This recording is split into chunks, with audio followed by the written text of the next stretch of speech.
ବୋଉ ବୋଉଲୋ, ତୋ କଥା ଭାରି ମନେ ପଡୁଥିଲେ ବୋଉ। ଏ ବୋଉ, କଣ ଥରୁଟେ ଦେଖା କରିବାକୁ ଆସିବୁନି ମୋ କତିକି? ବୋଉ, ତୁ ସତରେ ମୋ ଉପରେ ରାଗି ଅଭିମାନ କରିଚିଲ ବୋଉ।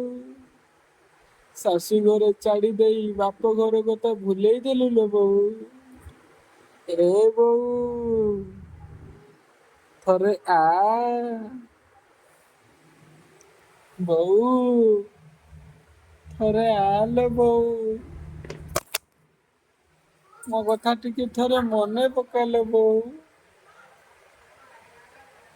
କାନ୍ଦି କାନ୍ଦି ମୋ ଲୁହର ଭିଜିଗଲାଣି ଲୁଗା ପୋଛେ, ତୋର କଣ ମୋ କଥା ମନେ ପଡୁନାହିଁ? ବୋଉ।